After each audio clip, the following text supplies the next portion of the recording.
Hey everyone, I'm going to show you the update I made to the item system in RPG Builder. So this is basically two things. It's split in two different parts. The first part is requirements. So items can now, have requirements to be used or activated. And these requirements are very similar to what you could see in quests and abilities and stuff like that. So you can require many different things such as a class level, skill level, items. You could require to know a specific ability to use an item. Same for crafting recipes, resource node, or for example, items only for specific races. A quest to be in a specific state, to have killed a certain NPC and a specific amount, and so on. So this is very useful. For example, if we would go here to the trainee axe, we could here add a requirement and maybe make it so that the class warrior should be above level 12 or whatever, or the skill or whatever you would want. So this was for the first part, but the second part is actually a lot more interesting in my opinion, and it's also totally new, which requirements were not really. So this is what I called unused actions, meaning that if you have an item in your bag and you right click it, it's going to, use this item. And instead of being just equipping it or using it, I created something, a system called unused actions, and this is going to let you trigger all those different actions if you wanted to on your items. So the first one is of course equip. So in the case of the axe, you're actually, if there is no equip action here, you're not actually going to be able to equip it. So if I would just go here and save, now this axe will be equipable. The reason it's not added is because I just added the system and I did not yet go to the items to update them. Anyway, let's show you the full list. So we have the possibility to use a specific ability.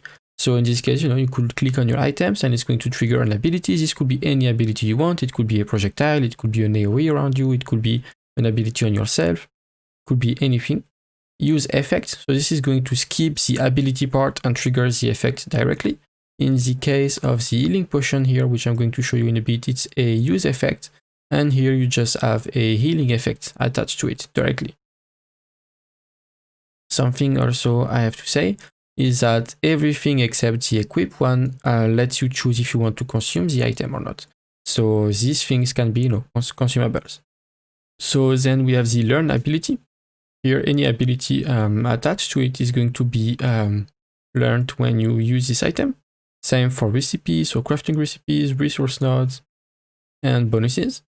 And then you can gain a specific 3 points. So for example, you could have a book which is giving you a talent point or multiple talent points and stuff like that. You can also gain class experience.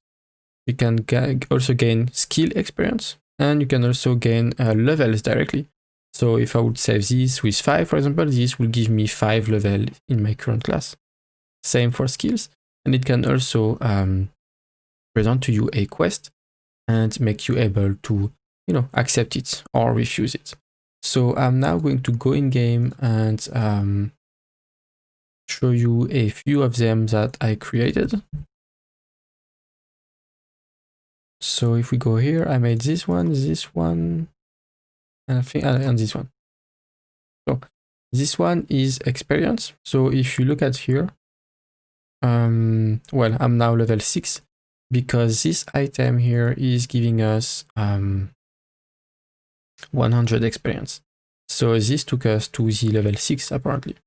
Now the healing potion, as you can see, as soon as I use it, it starts to heal me. So in this case, it's, a heal over time effect. So it started to be used and now it's just going to heal me until the end. And this one is to learn an ability.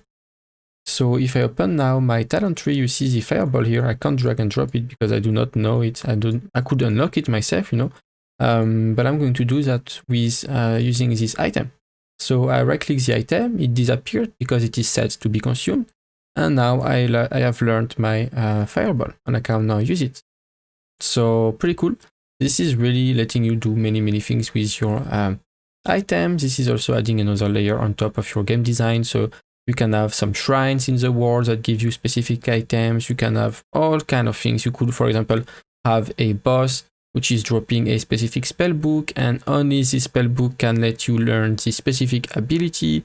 It could be many things. Like really, I can give you some more examples if you are not sure what it could be used for. Just message me. But it's really big in terms of opportunities and extra game design possibilities. So that was pretty much it. I want to keep this video short. Thank you for watching and see you in the next video.